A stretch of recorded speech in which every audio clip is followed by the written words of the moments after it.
From Isolation Studios, it's Richard Krause. Welcome everybody to In Isolation With. It's the talk show where we make a connection without actually making contact. I'm Richard Krause.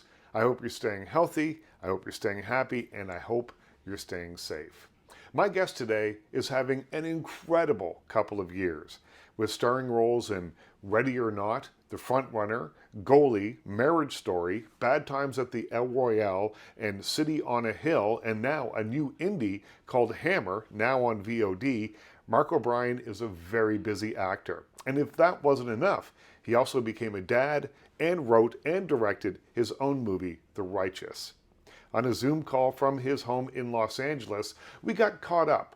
We talked about working on post-production for his film, The Righteous, while in isolation, the short films he made with his friends while growing up in Newfoundland, doing the Happy Gilmour dance on a film set, auditioning for Al Pacino, and of course, his most recent film, Hammer.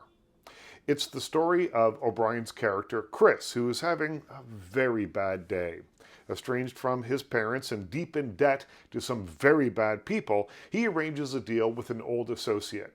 They arrange to meet on a rural road to exchange $200,000 in cash in return for drugs. The deal goes wrong, bullets are fired, and Chris, covered in blood splatter, makes a getaway on a motorcycle with the drugs and the money. As he speeds through town on his getaway, his father Stephen, played by the great Patton, spots him and immediately knows something is wrong. Over the course of one very long day, the situation escalates. Hammer is an engaging and offbeat thriller that makes the most of its lead performances. O'Brien manages to make Chris almost likable despite his constant foul-ups, and Will Patton, as a father caught up in a breathless situation, is all strength and goodwill even when he's doing terrible things. Why this wasn't released on Father's Day, I'll never know. But as it is, you can find it on VOD right now. So sit back, relax, and let's get to know Mark O'Brien. I'm assuming that you are in isolation. What has that been like with a 2-year-old running around the house? Oh my God, crazy! And there's no yard for her to run in, so it's been really wild. You kind of realize who you really are, I think, when that happens. But you know, it's also been, I think those kinds of things are kind of eye-opening to situations like this. Mm-hmm. So it's not all bad. It's challenging, but I think, you know, what doesn't kill you makes you stronger. What do you think you've learned through all this? I think if we are going to go through all this, we have to stay inside and figure out life all over again. Have you learned anything about it? Has it made your relationship stronger because you're thrown in there together in such unusual circumstances? Yeah, and my wife and I are like, you know, we're married, and she's my best friend. We're very close, but you learn a lot about each other. But it's also, I think it's made me appreciate things so much more. I think a lot of people say that, but it's true. It's like there's so many things now that when something in remotely non-COVID good happens, you really kind of revel in it. You're like, oh, wow, something happened that had nothing to do with COVID, or I'm not hearing about COVID for a minute, or it's not all despair. So I've kind of learned to take things with a grain of salt and realize how lucky I am, and kind of just live with that knowledge. Now, you're joining us from Los Angeles. It is a very long way away from where you grew up. And I wanted to kind of start there, and we'll move through this, and we'll talk about Hammer in just a second. But you grew up in Newfoundland. Your mother was a nurse. Your father was a truck driver. Were they creative people? Did they instill a love of acting and music and whatever else in you? No, not at all. I mean, they're lovely people, but no, I was not raised that way. I have 3 older sisters who were all musical. Mm-hmm. I don't have a musical bone in my body. I am the worst singer you've ever heard in your life. And they were kind of interested in theater a little bit, but it didn't rub off on me. I just wasn't interested. My sister Melanie, who I'm very close with, is a great songwriter. So it wasn't until I was about 17 I started getting interested in movies. But it was kind of just on my own. I just, you know, I saw Fight Club, and it really opened my eyes. That, you know, Richard, 1999, one of the greatest years for movies ever. I don't know if you read that book that came out last year. It's great because it was, oh my God, it's like Magnolia, and it was really doesn't hold up so well, but still, Fight Club, Election, Any Given Sunday, The Matrix, it was just such a great year for movies. And I was 15, and that was when me and my buddies really started going to see movies. So that was really what did it for me. And then we would make movies on our own on the weekends using camcorders and stuff like that. But it wasn't so much from the household. I played hockey. I mean, that's all I did was just play hockey. Well, you were making these short films. What were they about? Like, were they reflective of your experience, or were you making like little science fiction movies, or what were they? Let's just say that they weren't, there wasn't any important social commentary going on, that's for sure. It was really just like, it was always about us being cops. It was me and my other 15-year-old friend and how we're detectives and we're solving something. And they were always silly. We always just do the dummy gag, which is like, you pick someone up, then you just cut it for a wider shot, and then you throw someone and it looks like, and then they flail again. So I think every movie was just designed around a way to get to a dummy gag, but I learned so much because as an actor, I think it's really important to be able to be objective to the story being told as opposed to just your role. Right. So it was good that we would improvise all these scenes and everything, and we would know, like, what do we have to get across in this scene? What is necessary for the story to move forward? So I still carry that with me. Well, yeah. I mean, we're talking about Hammer in a very broad way here. We're letting people get to know you, but you have just written and directed a film called The Righteous, which I hear that you're doing post-production for that while you're in isolation. How does that work? Oh man, doing sound mix remotely is not very fun, nor is doing color correction. But luckily I have great people I'm working with who I trust, and we are doing it. I am part of it. It's just different. You're not there. That's been very challenging because I'm really hands-on, and I star in the movie too, and I was a producer on it as well, and I wrote and I directed. So it was really like I was immersed in it, and then when you're forced to be removed from it, it makes your eye a little bit different. That's for sure. So we're really close to being finished. We're less than 2 weeks away. Are there any dummy gags in it? Do you get to the last shot of the movie? It's just me going, ah! No, it's really like a gothic.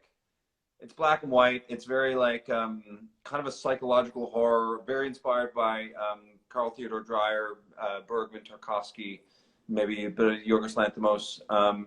So really inspired by that kind of style. Yeah, Tarkovsky, I always think of Stalker, and that movie is absolute genius, but I find it hard to get through. I watch it once a year, and it's always, there's one part that I always kind of tune out, and I realized, I think, that that's the greatness of that movie. It affects me so much. It's not that it's boring, it's just that it gets under my skin so much that I have a hard time with it. It's a slog. It's a slog to go through it, but it's where I'm always waiting for the part when he gets to the place with the ground. That's like, I'm always waiting to get there. And it's crazy. I think I respect it more because when I found out that they shot like 80% of the movie and then they realized that the film wasn't processed properly and he had to go back to shoot the whole movie again. So then I'm like, man, I have a deeper respect for it. But I tried to, with The Righteous, I was trying to make something it's 90 minutes. It's much shorter, where it's like when you're getting philosophical or otherworldly, I think you might lose people's attention sometimes a bit quicker. So that was really on my mind with it, like pacing is so important, I think. Now, you did a lot of theater, so you're making these short films, and then you start doing theater. Do you remember the first time you were ever on stage? And was that kind of like the trigger? You're like, oh, I like this. It was the first time I was on stage was in, actually, to answer your question, yes, I did like that. It was in high school in Newfoundland. We were doing a play for Remembrance Day on November 11th. In Canada, it's Remembrance Day for anyone in the U.S. So anyway, we did this thing called Images of War that didn't have dialogue, and I think they played the music from Platoon when Willem Dafoe gets shot, Adagio or whatever. Anyway, I can't remember exactly what it was. And I was the guy who got shot. We weren't doing a Platoon thing, but I hadn't even seen Platoon. I think I saw that clip, and I was like, I'll do that. And I just did that, and I remember all my hockey buddies. I was at a party that weekend, my high school party, and they were like, man, you were really good. I was like, what is that? I remember just reveling in it. But at what point does it go from that to saying, well, you know what, I can make a living doing this? That's the crazy thing. That's a great question for every actor, for every artist. I think it's like, wow, can I really do this? I think I always just thought that I had this notion that when I was watching other people make movies and be in movies, I was just like, but they're just some person. Why can't I do it? Like, you know, very naive. I was like, I think, and it's also growing up in Newfoundland. There's a big art scene, but it's very different from Hollywood. So it was like to, you know, even just having your papers to be able to be somewhere else. It's like all, and an agent. There's no agencies in Newfoundland, so the creative community was like what helped me there. But to make it as a living, I don't know. I really don't know. I think I just thought I could just do it because other people did it. But it was probably when I decided to take it really seriously was probably when I was 15.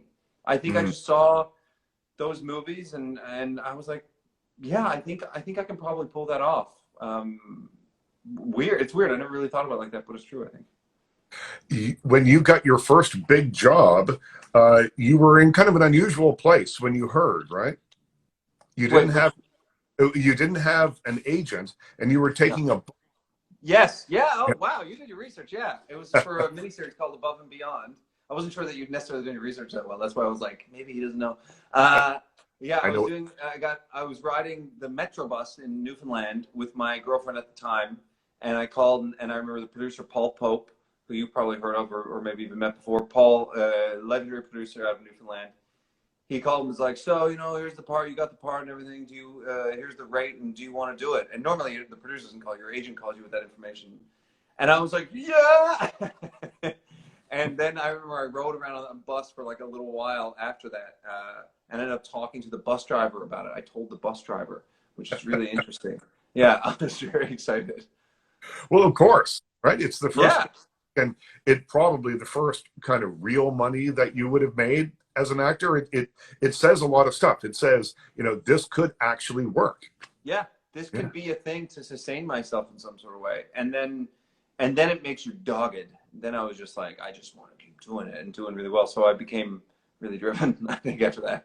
Well, I saw that by looking at your IMDb page. So in between that miniseries and the Republic of Doyle, which is the thing I think that we could agree cracked everything wide open for you, there's a lot of work there. You were busy. I was doing a lot of theater and I was doing a lot of short films. I was learning on the job is what I was doing. I did so much theater. I must have done at least 24 plays within a few years in Newfoundland. And you learn on the job. I think I never wanted to go to theater school. I wasn't particularly interested. I think everybody is different in what they need and what they want. I was like, I just want to go do it. And that's the way I am now. I'm like, let's just do it. Why are we not doing it? And so, yeah, I just worked. I did everything. And that's one thing I always say to actors, if anyone cares to have my advice. But if they were to, what I would say is do everything, because you learn literally in the beginning. I learned more from doing bad plays and bad whatever than I did from anything good. And I think you have to accept and embrace failure, right? Yeah. Failure, you learn something more from really screwing something up than you do if it all goes really well, because then you think, well, that was easy. Yeah. I just watched a biography special on Richard Widmark. Which, other than us, I don't know how many other nerds are watching that they'll know about Richard Widmark. He got nominated for an Oscar in his first movie, and he was like, that was so easy, that movie Kiss of Death. And he was like, oh, it was so easy. And he was like, he never got nominated after that. Like a 40-year career. It's so, yeah, it was really invaluable. And you know what? When you're doing something bad at the time, it's not as bad. I think it's the buildup to it is worse. When you're actually in a situation that's not great, sometimes it's like, you just power through. Yeah. I mean, I think that's probably a good lesson right there. Just power. Yeah. So the Republic of Doyle, you say that it holds a very special place in your heart. I think I probably know why, but tell us. Well, first of all, it was filmed in Newfoundland. It was we were such close friends, everyone. Alan Hocko, Martha Bernard, Sean McGinley, Linda Boyd, Kristen Pellerin. We were like, we hung out every weekend together for 6 years. And it was home, and it represented Newfoundland. And it was, outside of Codco, it was the most successful TV show to be made in Newfoundland, or movie. I would say Faustus Bidgood, and like, you know, there were some other Boys of St. Vincent and stuff like that. But like for a long running series, I think Codco only went for maybe 4 seasons. I think we did 6, so it was just such a big deal. And I was aware of it at the time, how cool that was to be a part of it. And also, I met my wife filming. Well, that's the other part of it there. Yeah. And, you know, the show was wonderful. And I think did a lot of good for Newfoundland. Apparently, tourism went up afterwards, Oh and yeah. after that show started, and it really kind of not that it needed to be put on the map, but it reminded people of what Yes. it Yeah. is. Yeah. 100%. I mean, and what was really cool about it, honestly, is that I grew up. Once I started, when I was 15, I started like looking into movies and stuff. I idolized Andy Jones and Mary Walsh and Kathy Jones and Robert Joy and the list goes on and on. Tommy Sexton, like I idolized them. And so then when Doyle happened, I was like, this is kind of like a cool thing, like the way I thought about Codco, maybe. I don't know. I'm just like, that's the way I was like, oh, it's cool to be a part of this thing that's so unique. And having grown up here and the pride of Newfoundlanders and how specific it is, I had a feeling it would stay with me, and it really has. Interesting that you mentioned Mary Walsh, and Rick Mercer is probably another name in there. Absolutely, yeah. And it is important, I think, that you see the place that you're from represented in a way that's cool and kind of, and kind of hip, and then you're part of that now. Yeah, that's the thing, and it's like, because I love Newfoundland so much, I'm so proud to be from there. It is this weird thing that you're like, I remember someone, I think it was Georgina, my wife, I think she said at one point, she was like, it'll never be forgotten. And I was like, I guess it won't. Like, I never really thought of it before. Yeah. I guess it won't. I guess like people, and I mean, that show's been off the air for 6 years, and I get just as many messages today as I did back then about it. Like, people rewatch the show, watching it for the first time. It's definitely one of the proudest things I've been associated with. So let's talk about Hammer a little bit. Now, speaking of Newfoundland, there's a couple of Newfoundland connections here. You've known Christian Sparks for about 15 years from the Newfoundland film community. Does it make a difference working with someone that you've known that long, or is there a director-actor relationship that is immutable, that doesn't change regardless? I think I think it's a bit of both. What I love about working with someone I know like that is that there are no pretenses. It cuts to the chase. Like, I know Christian so well, and he knows me so well. He can be really direct with me. I told him, we did an interview the other day, and I said how he said in one of the scenes in the movie, I told the story how in one of the scenes in the movie, he was like, I just don't believe you. Because my character's lying a lot in the movie, and I got too caught up in it. And he said, I just don't believe you. And then Christian stopped and was like, I don't always say that. I was like, no. But he could say. Right. Oh. I like that he hit me hard with that. Because I was like, yeah, that's what I need. I need you to remind me when I suck. So I think and it also is fun. Like, you want to work with people you like, and every director-actor relationship is different. But I never want to feel like a director is telling me something just to make me feel good. I just want the product to be good. Yeah. It strikes me that Christian fits the mandate that you gave to your LA agent, that your ideal work is on projects by auteur directors, people with a strong grasp on what they want to create. Yes. Wow. God, Richard, you really do your research. I said that as just moving to LA. I said that. I was like, I want to work with people who know what they're doing and have some. They're doing it for a reason. There's a reason why they wrote this. There's a reason why they cast me. The reason why they're bending over backwards to make a movie, because it's so hard. And you normally in your first movie, especially, you don't get paid anything. So it's like they're doing it for free. They're doing it because they have a duty to say something. And I want to be a part of people who work like that. And there have been opportunities in my career that have been, lucrative and stuff like that, for sure. And it's sometimes hard to say no, but I've been in that situation where I've not loved what I'm doing. And I love it so much. I always tell Georgina, I only have so many interests because I love them so much. I don't have room for anything else. So I also love them so much. They're so delicate to me that when it's bad, I'd rather not be working, which is really bizarre because it'll upset me so much because it's tainting this beautiful Maltese Falcon. Well, let's talk about the character of Chris. He is a guy that, to me, was interesting because he is charismatic. He could have, a regular life, but it seems to me that for some reason he is tripped up constantly by his worse nature. He answers that call rather than his better nature, because I don't think that he's a terrible person. I just think that he's a person that sometimes does terrible things. I agree, and I think that that's more interesting. It's like you've heard this before, and I'm sure a lot of people watching have. It's you can never play a character that you don't like. It's not about that. It's about understanding them and seeing where they're coming from. And with that, I think with certain performers, and there's so many great actors who do this so well, like Paul Giamatti, or it goes on and on, where it's like you have to your humility has to be like very considered. Yeah. Where it's like, I need to be okay with being not likable or whatever that's deemed to be, because it's not about that. It's about what's actually happening in the script, and you can't think about what the audience is going to think too much. And that's where I think sometimes being a filmmaker, I think, is helpful as an actor, because I do think about that, where I'm like, yeah, I don't really care. Or you can put in a little something here, sprinkle a little something there that puts them on your side. And for me in the film, it's the scene when Will Patton's character, my dad, sees me for the first time, and he's very vulnerable. My character Chris is very vulnerable, because I was like, I think we talked about it a lot. I was like, I didn't know how it was going to play out, but I talked to Christian a lot about it. I was like, I think he needs to panic. He needs to panic because he sees his dad and he feels like he can.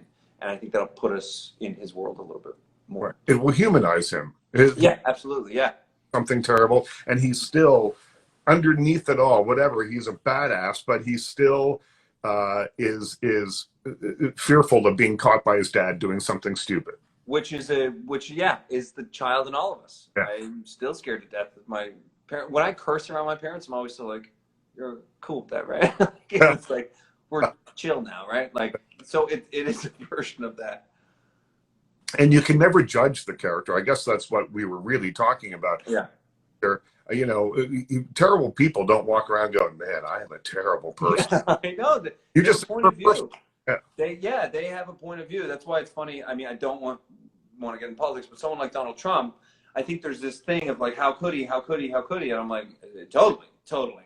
Yeah. But he's not. Do you think he's going to realize that? Like, that goes against who they are, and that's for better or worse for other people to judge and how they feel about it. But that's what I think. It's like, people don't think like that, and it's all about connecting something with you to the character and to the movie that makes sense, and then you fill in the gaps with your imagination.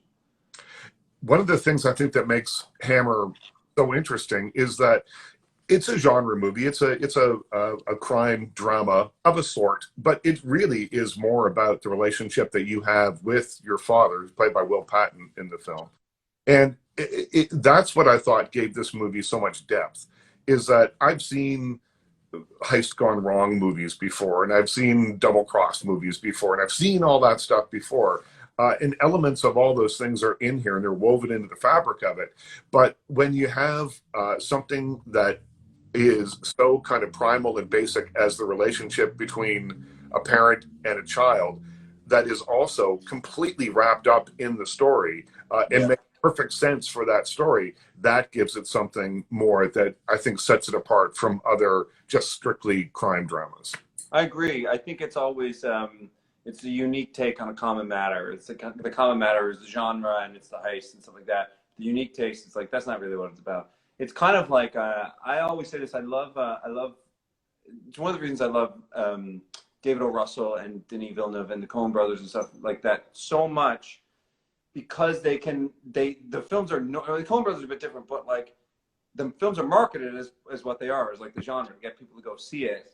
And I kind of love that trick, because when you go in, and I remember when Punch Drunk Love came out, and I remember there was an Adam Sandler movie, because it was the first non-Adam Sandler movie. And everyone was like, it's an Adam Sandler movie. I remember going to the theater, how many people walked out of that theater, I couldn't believe it. But the people who stayed, I was like, there's guaranteed a lot of people who stayed who love Happy Gilmour, and they don't really watch a lot of movies, and they walked up being like, wow, that was pretty cool. Like, and that's what I think is great, when you can disguise, you know, like a Trojan horse for a bigger message. Now, Will Patton plays your father in this. You have been a fan of his since you saw him in No Way Out. Yes. What would you like to work with him? He's a real actor. Like, that's what I love about Will. He's like, hey, no, we gotta, like, he's really in the bones of it, which is really fun, because you can also take the piss out of him. And like, so he's having a fun time too, while he's also so committed. He is just so committed to it. And he really cares. I mean, we went through the script a lot, myself and him and Christian, and I always see this with a lot of like experienced actors I've worked with, like the things, Henry Czerny, who's in my film, The Righteous, like the way, and we work together on Ready or Not, like the way they catch things. They're like, now I should have my sleeves rolled up here because of this. And there's the littlest things. And then sometimes we're like, I've said that word 4 times now in the past 2 scenes. It just might, and it's like, yep, good point. Like Will is like that. His attention to detail of filmmaking is really incredible. Well, I think part of that comes from his experience as a stage actor. He started off Broadway, and I can't remember the show, but he was in a Sam Shepard play, and Bruce Willis was his understudy. Wow, I didn't know that. Oh my Yeah, God. and he left the show, and I think Bruce. He left, and then I think did Moonlighting. Yeah, I think so. Is that right? I don't know. I feel like, well, I can't remember. The stories all get mixed together, but that's crazy. That is so wild. But I think that I always think of theater actors as really tearing a script apart and, you know, working on it, and then you do it. Yeah, because there's no editing. You Yeah. have to. Like you have. I still to this day. I never. When I did theater, and I haven't in a few years now. Like I never. By the time you put it on its feet, Right. I was always off book by that point because Right. I can't act. Because how can I find the scene if I'm holding something that the character would never be holding and reading something they would never be reading? Just like with auditions, I've never ever have brought in the sides, is what we call it for people watching. Like the audition material, I never hold it. I know it because I'm like, how can I possibly perform it? So that is a theater thing because you're used to being like on stage and that's what you're doing and there's no way around it. Yeah. Yeah. Part of Hammer was shot in Newfoundland. It was shot in Sault Ste. Marie and then in part in Newfoundland, a lesser part, I think. But what was going back home for, is it the first time in 6 years since Doyle? It was. Yeah, it was the first time I've been back home, but first time I'd shot since Republic of Doyle. So it was like, it was really special because I love that crew so well when you know them.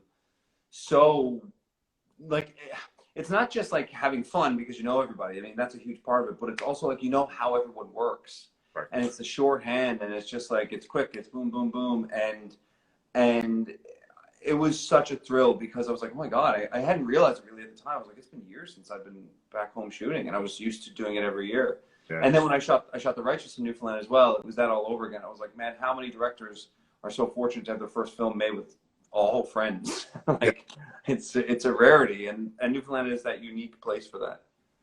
Yeah, there really is. Whenever I speak with someone from Newfoundland, no matter what part of the world they are currently living in, no matter what stage of life they're at, generally speaking, they'd rather be in Newfoundland.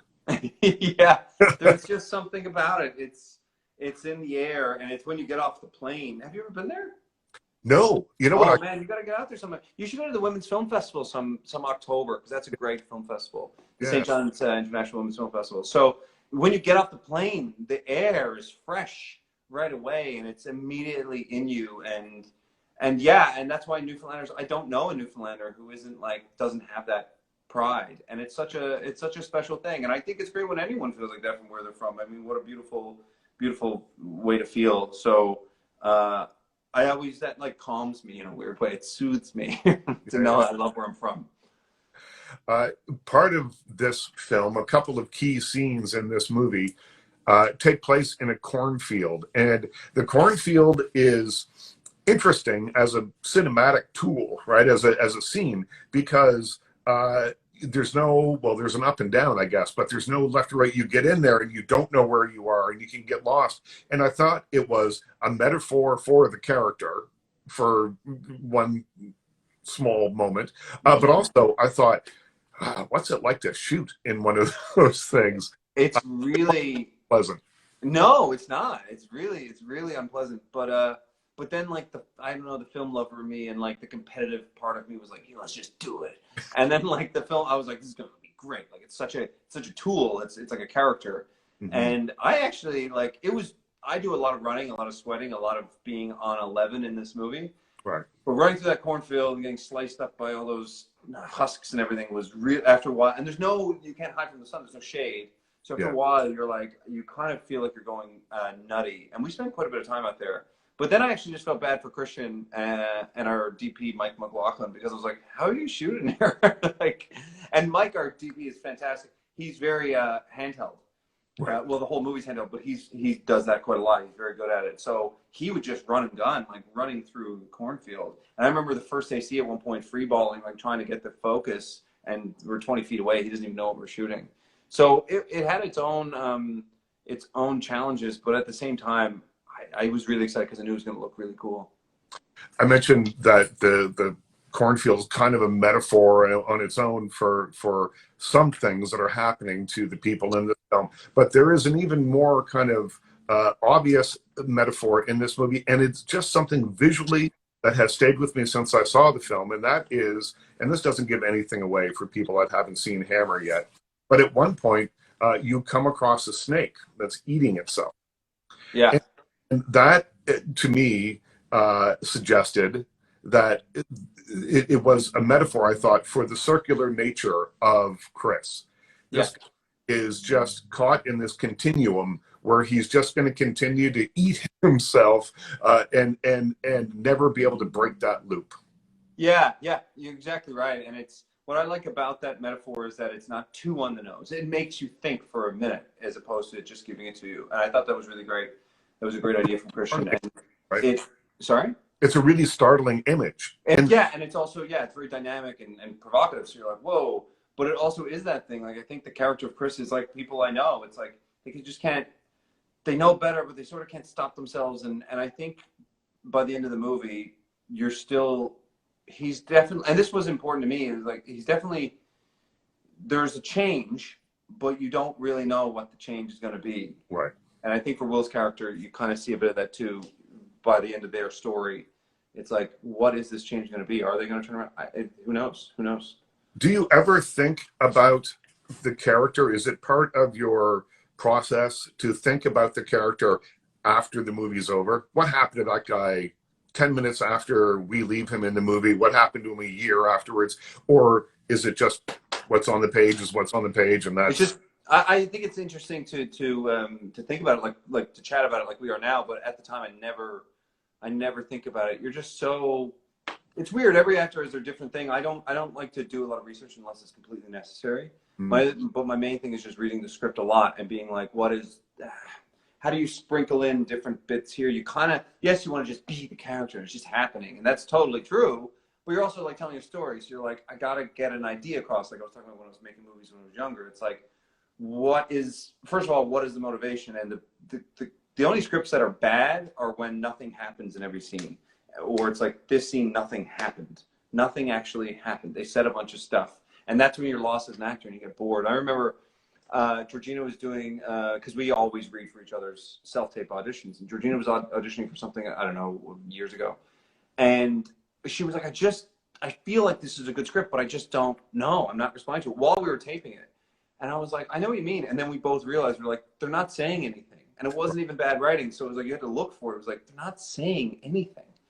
And we're like, so it's hard to perform because there's nothing new. Yeah, I mean, I think that's what we were alluding to earlier in the crime genre, that Hammer will be on the VOD site. You'll probably look for it under crime dramas. Yeah. But it's not just that. It's a father and son story. It is the story about relationships. It's a story about people that were estranged from one another, but still have a bond that never goes away, regardless of what the situation is. And that's the thing. It's like, and going back to what you're saying, it's like, so I couldn't focus on anything else. It's just that. And it's like, what is the dynamic? But then also you got to throw it all away a little bit because I don't know what Will Patton's going to do. And then, so as long as you know, it does go back to that thing. It's like, what do you want? What are you afraid of? And I think those are the big things for when you're looking at a character. And then how do I fit into that? Because at the end of the day, it is me. It's me that's doing the performance. So I have to find something. You have to know. Like I always thought, the best actor in the world I'd ever seen about knowing their, I don't want to say instruments, but knowing their body and knowing the way they move was Gary Oldman. Like I remember in The Professional, Merrily on The Professional, it was like he's just so comfortable. Like, and then he could do True Romance where he played that drug dealer, and you're like, or the and I love that. Sid and Nancy. It's like the way he can move. Christian Bale's another one where it's like they move in a way that you're like, how? Like you must be so aware of your own body to be able to do that. But I think as much as you can do that, they're next level. I think that then you can be looser and more free. Yeah, I suppose so. I mean, I guess it's the idea that you learn everything and then you just try and forget it and work on instinct, and that's what comes through in the body. Yeah, it's kind of like for you with the amount of people that you've interviewed over the years. It's like the how amazing a lot of those people are at what they do. You go in, you know all their stuff already. Like, you know what I mean? You know their filmography. You already know it. So it's like, what do we want to talk about? And then all that stuff that's already in the bedrock of your interests will just come out. And that's what I love about acting, because you don't really know what you're going to do. You can plan it and then have fun with it. Hammer is available on VOD right now, wherever you legally download and rent movies. So check it out. It's fantastic. We'll talk a little bit more about it a little bit later on. I want to cover off a couple of other things, though, because I can't believe the last couple of years that you've had. I can't believe that you have made all of these things. Before you joined on here, I gave a little rundown of the Frontrunner, Goalie, Marriage Story, Bad Times at the Royale, Ready or Not, on the Hill. I mean, so much stuff, and a new baby at home. So there's so much happening there. But City on the Hill, you play Jimmy Ryan. He's a guy that's battling addiction and some psychiatric issues. The Boston accent is, my mother was from Boston. I am on the inside on that accent. And I was saying earlier before you joined on, it is one of those accents that gets parodied a lot, and you have to be careful with it. How did you learn how to do it? I just watched YouTube movies. Really? Yeah. You know what I mean? The Departed, Gone Baby Gone, Friends of Eddie Coyle. Like, you just go back and you just watch things, and then you eventually just pick it up. A lot of YouTube, and then it clicks. One day it just clicks, and you're like, yeah, okay, cool. I think I got it. I just had to do New Orleans in a movie, which is hard because it's not typical Southern, and they drop their R's in a different way than Boston. Right. And I actually went from one shoot to the other, and it's really hard because sometimes I go into Boston with New Orleans. So yeah, it's something clicks at one point, and then it just works for you, or it doesn't, because Boston. You're watching someone with a Boston accent and it's bad, you tune out immediately. You're already gone. You've lost that viewer. So I knew, and I was like, Ben Affleck, Matt Damon, a producer, like, oh God, like I gotta be good. So I'm happy with it, but it just clicks at one point, I think. Well, I've read where you said, and you mentioned Matt Damon and Ben Affleck. You said that Good Will Hunting changed your life, and now you're working with those guys. That must have been a bit of a mind blower. Yeah, it was pretty crazy because Good Will Hunting. I mean, I think it was the first DVD I bought, and I've probably seen that 900 times. There's not a part of that movie I can't quote, because it was perfect at that time. It was the perfect thing. And I saw that before I saw Fight Club and all that kind of stuff. I remember I saw it right away. And I just loved the movie. I didn't think of it as a craft yet, because I was 13 when that came out. Right. So it was like, I didn't really think about it in that way, but I was obsessed with it. Just because it was just a perfect story. Everything about it. And Robin Williams was such a great casting. And even Ben and Matt in that movie, we were all sort of familiar with them, but not too much. And same with Minnie Driver. And I think there's a fascination with Boston. People love Boston. They love Boston stories. And we love geniuses. We love watching a genius, especially a hard-edged genius. It's just a perfect movie. And can you recite it? Oh my God, absolutely! Like, I throw Shakespeare at you. Once more into the breach, dear friends. If I tell you about loss, you don't know anything, because that only occurs when you love something more than you love yourself. And I guarantee you never dared to love anything that much. Like, the whole movie, it's all there. Yeah. Wow. Well, when you were making City on a Hill, did you learn something about Boston while you were there? Because you shot in Boston, right? That wasn't. Yeah, I shot in Boston and New York. I'll say this: there's a massive similarity between people from Boston and people from Newfoundland. There is I guess it's like there's a lot of like Irish Catholic background and stuff like that, but it's actually more, there's a pride that is both funny and serious and aggressive if you mess it up. The first day I arrived, I got off the plane, there was a driver there, I got in the car, and you know, it's a Showtime show. It was a nice car. So sometimes, like when you have a nice, an expensive driver, it's a lot of times they don't talk because they don't know. Yeah. Like, they don't know who I am. Maybe I'm like who this guy is.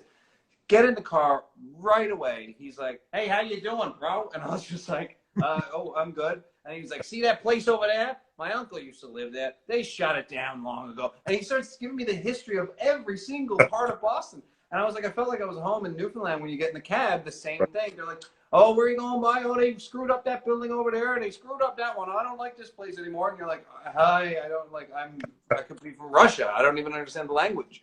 So I found that right away. And then on set, you would see not the bickering, but it's like talking about the past, talking about the history of Boston. It comes out. And Newfoundlanders do the same thing too. We love reiterating the same stories. We love talking about the people we've talked about a million times.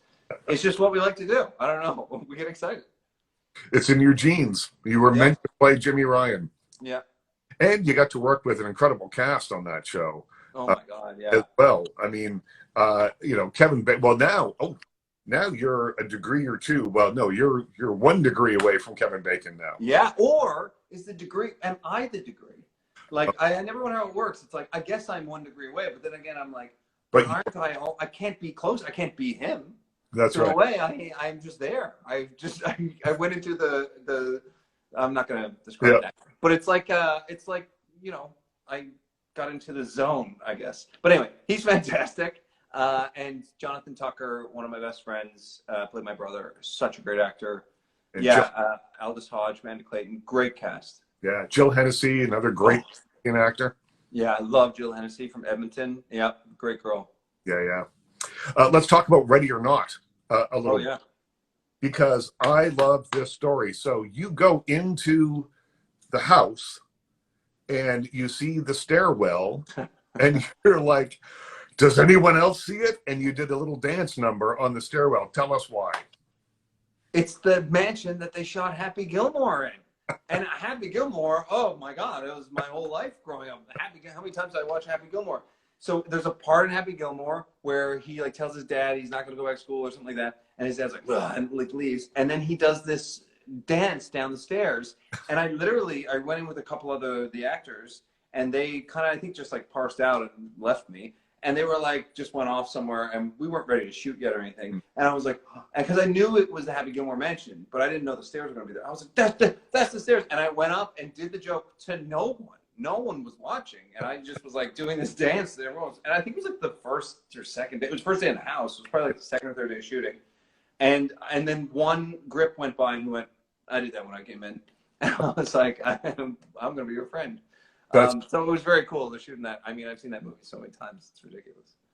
That's another film that, again, probably if we look it up on VOD, it's listed under horror, but there's more than that to it, right? This is a movie that balances horror and comedy and lots of other things. It's a real balancing act.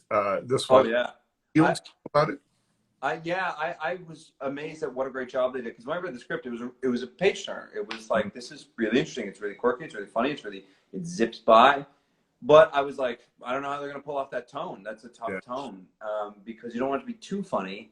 And I just thought the filmmakers of Radio Silence, Tyler Gillette, Matt Bettinelli, and Chad Villella, like they just are really good at that.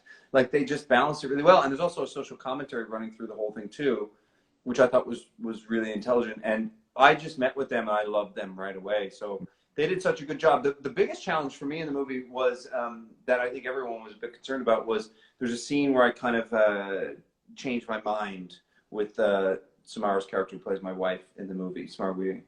And that was a tough scene because there's a huge thing that changes between us and it's much different tone than the rest of the movie. So that was something that was like the biggest deal, but I think we shot it on like the second day. So then it was out of the way. So then we just had a lot of fun. Yeah, it was over with. So often on film sets, I hear that the love scene is on the first day, the craziest action scene they do on the first day, and I've never been able to figure out why. Yeah, you'd think they could move some stuff around, spend a few extra bucks just to lighten the load. The first day on Ready or Not was the end of the movie, which is very wow. Yeah, big. It's a big ending. That was the very first day. So, and there's a fight between Andy McDowell and Samara Weaving, which was the morning. So it was crazy. Like we were like, why? And I was like, I don't know. It always happens that way. The first day on Hammer was the heist scene, and it rained the whole morning. We didn't shoot anything till the afternoon. Like it just kind of works out that way. I mean, on my movie, we did really easy scenes on the first day. We did really easy stuff. Very simple. Cut half of it later, but it was like pretty like easy to shoot. As an actor, does it make a difference to you whether, have you ever worked on anything, I guess is the question, that was shot in sequence? Does it make a difference, or you as an actor, you just have to get your head around the idea that every day when you go into work won't necessarily connect with the day previous or the day? You know what? I mean, if that's a good question. If you had asked me that 10, 15 years ago, I probably would have been like, absolutely shoot in order. And I would love to try it one day. I've never done it. Right. But now that I'm so used to it, it's really interesting to learn more about the character later in their story, so that then you can know that about the character. Battery's getting bad. 1 second. But yeah, like I was saying about Ready or Not with those guys, they they just knew what they were doing so well, and it was and going back and playing something not in order. Yeah. I think I prefer it now. I think I actually like going out of order, because you learn things that, we can use a bit of that earlier in the movie, and that'll inform that thing. Right. It doesn't matter to me. I mean, jumping into a love scene when you just met someone is tough. I've probably done it a couple times, but it's a bit weird. Yeah. Goalie, we have to talk about Goalie. Man, what a movie. Terry Sawchuck was not a character that I was all that familiar with. I knew the name, but I didn't know a great deal of the backstory. Were you you said you grew up playing hockey. Were you a fan? Did you know of him? Oh, massively. He was always known as the greatest goalie ever lived. He still is. Hockey News did a poll earlier this year, and he was still ranked #1. So I knew a lot about that. I knew his I'm a hockey nerd, so I knew a lot of his stats already and stuff. So I knew he was from Winnipeg, and like, you know what I mean? I knew he played with the Wings and went back to the Wings and Boston and all this kind of stuff. So I knew quite a bit. I didn't know about his issues, like his psychological issues and his substance abuse issues. I didn't know how much he played in pain. Like, there was a lot of the minutia I was not familiar with. And, this is a real life guy, and you've done this a couple of times. In The Frontrunner, you play a real life person. Is it helpful or a detriment to you to meet the person? Because I would wonder, if I was an actor, if I met that person, it would weigh on me while I was shooting, going, wow, they're going to see this, and it's going to be, I'm responsible now for the way that people think about them, because we're making a movie about their lives. Yeah, it is a weird thing. I never got to meet Billy Shore, who I played in The Frontrunner, because Jason Reitman, the director, actually, there's so many of us, such a big ensemble of the movie, where 90% of us were playing real people. So he didn't want us to meet them all, because he was like, I don't want things to get confused and everyone trying to do a version of someone when you're actually just supposed to be a representative of them. Right. So I loved that idea, considering it was a huge ensemble. It was like, and to me, it was also like, respect the script we wrote. Like, you know what I mean? Like, this is what we wrote. And I thought that was actually a really mature idea, instead of like making us all run off and meet them. I have got to know Billy Shore since then. He's a wonderful guy. But I think I probably would meet if I could. But I will say, like, Terry's son, Terry Sawchuck's son, Jerry Sawchuck, who lives in Michigan, came by filming. I talked to him quite a bit. And I did find a lot of pressure. Jerry was wonderful and nothing but helpful, but I did find that gave me a certain amount of pressure, because in the end, it's me anyway, and I can't do an impression. It has to be a bit of me in there anyway. And I mean, he gave me his blessing at the end. He was very happy with the film. But yeah, it kind of sticks in your head a little bit. You're like, oh gosh, this is gonna be okay. Like, am I doing it all? It's a lot, because it's a separate thing to think about the character as it is in this story, and then you're also thinking about the human being who you're portraying, it's kind of makes it separate.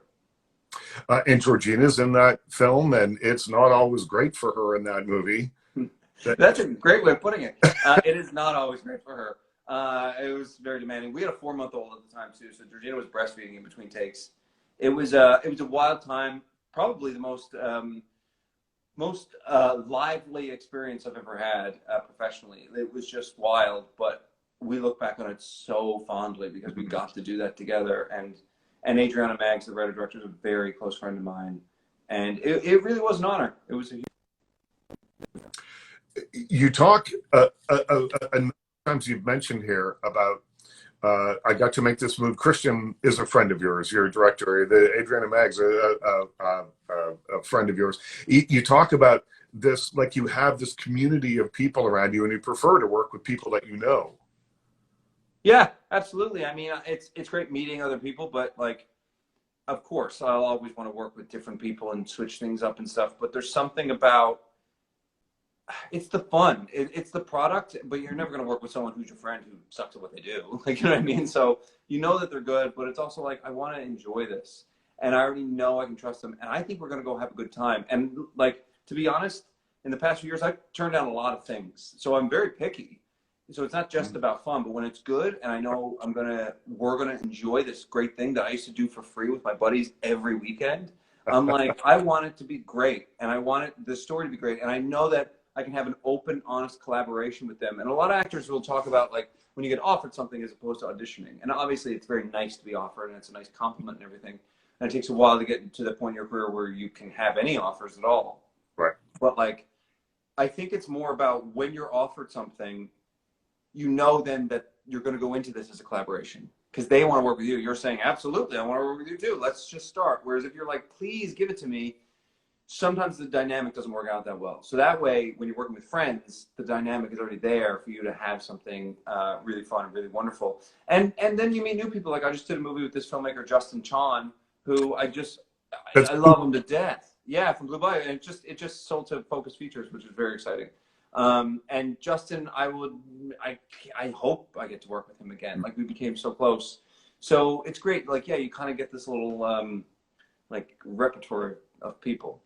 Well, you talked about auditions and it takes a while to get to the point where people are even asking you to audition for things. Yeah. You have an incredible story. While you're shooting The Frontrunner, you have to leave the set of The Frontrunner on a Saturday, the one day you're not shooting, and fly to audition for some pretty heavyweight people.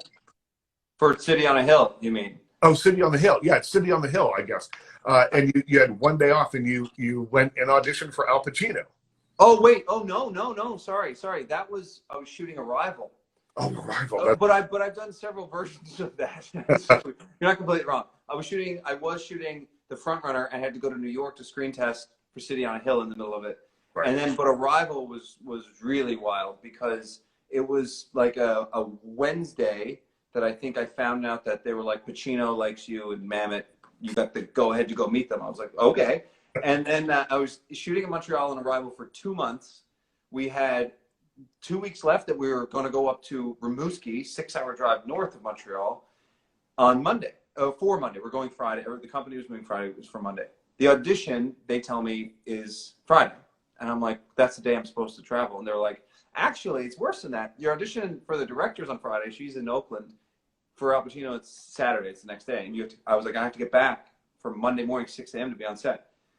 So they made it work. I talked to Denis Villeneuve, the director. I was like, I'm going to go do this thing. He was like, go, my friend, go. I was like, okay. So it was crazy. I flew in, went straight to Al Pacino's house with him and David Mamet. And we read through most of the play and called China Doll.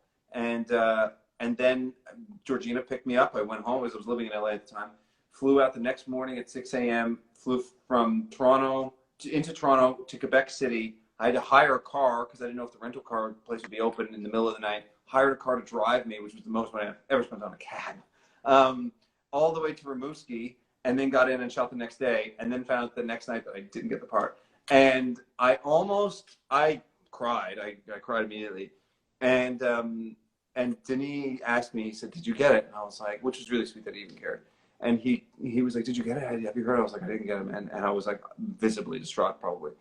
And he said, it was a privilege to be there. It's amazing that they wanted you and carry that with you and let's get back to work. And I said it in the nicest way possible. And I was just like, okay. And then I felt better. And that play did not work out so well anyway. So I was like, ah. Yeah, it closed pretty quickly. But yeah. I always, when I read about that story, I pictured Al Pacino living in that big house from The Godfather, and as you've done your reading, and you're like Diane Keaton outside, and you And the look doors just and talk, and then they just close the door like the last yeah. time. Except the actor who got the role is kissing his ring, and I'm like, wait, is it? And it closes. I'm like, oh, I guess I'll get on my WestJet flight. It's basically the same. Yeah. Mark, we're almost out of time. What do people need to know about Hammer? It's on VOD right now. It is available wherever you legally download or rent movies. Final thought, what do they know about, what do people need to know about Hammer? Before I even say that, I love that you're saying legally download, because there's a lot of people in the business who this is how we make a living, and we work so hard at it. And the same people who make a living doing this and loving what we do illegally download stuff themselves. I've never legally downloaded anything in my life. I never will. I work in a business where we work hard for it. It's just something I feel very serious about. In fact, I don't even stream movies normally. I normally buy the Blu-ray, because what if my internet connection's out? I need to watch Marathon Man. So anyway, I love that you say that, because I think that's so important. It's glazed over a lot. I think Hammer it's one of the things I'm most proud of that I've ever done. It doesn't even matter if you like crime movies, if you just like good movies, if you just want to sit and get enthralled right away into a good movie, I think you will. And I think it's a nice alternate recipe for any kind of interest in film you might have, and you're overwhelmed by superhero movies and TV show after TV show after TV show. Here's an 80-minute ride that I think I don't think you'll be disappointed by the time you finish watching it. I don't either. Mark, thanks so much for doing this. Please say hello to Georgina for me. I will, absolutely. Thanks so much, Richard. That was my interview with Mark O'Brien. Find his crime drama Hammer on VOD wherever you legally rent or download movies. And be sure to keep an eye open for his next 2 movies, the self-directed psychological drama The Righteous and Blue Bayou, where he co-stars with Alicia Vikander. That's it for today. My thanks to Mark for his time, but most of all, my thanks goes to you for watching. I'm Richard Krause. Stay healthy, stay happy, stay safe, and we'll talk again soon.